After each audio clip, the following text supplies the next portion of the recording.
కాంగ్రెస్ అంటే మళ్ళీ అదే పాలనగా తేడా ఉండొద్దా? 60 ఏళ్ళు ఉమ్మడి రాష్ట్రంలో రైతు పడని కష్టం లేదు, కన్నీరు కార్చని రైతు లేరు.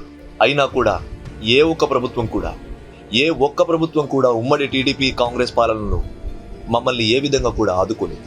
60 ఏళ్ల కాంగ్రెస్ పాలనలో ఆంధ్ర రైతు సుసంపన్నంగా వర్ధిల్లుతుంటే తెలంగాణ రైతు మాత్రం కన్నీళ్లు కార్చిన బ్రతుకు. మోటార్లు కాలినా తెలంగాణ రైతు ఆత్మహత్య, మీటర్లు కాలినా తెలంగాణ రైతు ఆత్మహత్య. ఎందుకు? 45 ఏళ్లు ఉమ్మడి రాష్ట్రంగా కాంగ్రెస్ టీడీపీలు తెలంగాణ రాష్ట్రాన్ని ఉమ్మడి ఆంధ్రప్రదేశ్లో అంతర్భాగంగా పరిపాలించారు కదా. ఎందుకు మా తెలంగాణ రైతుల గోడు, మా తెలంగాణ రైతుల గోస, మా తెలంగాణ రైతుల ఆవేదన, మా తెలంగాణ రైతుల కన్నీళ్లు ఆనాటి తెలంగాణ కాంగ్రెస్ నేతలకు అర్థం కాలేదు. పోనీ రాష్ట్రం సిద్ధించిన తర్వాత ఆంధ్రుల ఒత్తిడైతే లేదు కదా, మళ్ళీ అదే కాంగ్రెస్ పాలనలో రైతుల బాధ ఎందుకు అర్థం కావట్లేదు? అసలేం జరుగుతుంది? దేనికోసం ఇదంతా?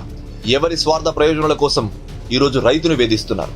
బషీర్బాగ్లో 300 మంది రైతుల మీద చంద్రబాబు నాయుడు అనే వ్యక్తి అత్యంత కర్కశంగా, పాశవికంగా పోలీసులను పెట్టి కాల్చి చంపితే వాళ్ళ సమాధుల పునాదుల నుండి తెలంగాణ రాష్ట్రం ఈరోజు ఉద్భవించింది.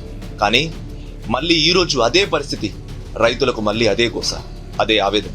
ఈరోజు కాంగ్రెస్ పాలన ఒక చీకటి అధ్యయనంగా వర్ణిస్తూ తెలంగాణ రైతు సమాజం ఒక ప్రెస్ నోట్ రిలీజ్ చేసే స్థాయికి కాంగ్రెస్ పాలన దిగజారింది. అంటే లోపం ఎవరిలో ఉంది? ప్రభుత్వానిదా? రైతులదా?